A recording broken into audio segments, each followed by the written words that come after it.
Alright guys, a quick one.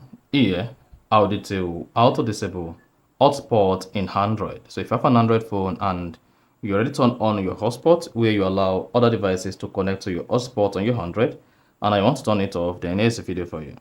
So if at the end of this you found this offer informative, please don't forget to like and then subscribe.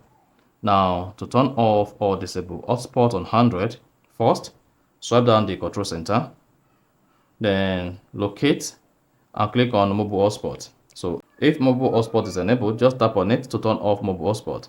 And once you turn off mobile hotspot, the mobile hotspot indication at the top here will be disabled. Another way you can use to disable or turn off hotspot on your Android is go to your Android phone settings, scroll down, locate network connections or mobile hotspot. Then once you have access to mobile hotspot, and then scroll down to mobile hotspot and tethering. Then here, if your mobile hotspot is enabled, then you should see the mobile hotspot turned on. To turn off the mobile hotspot, just click on mobile hotspot and then come here and turn off mobile hotspot.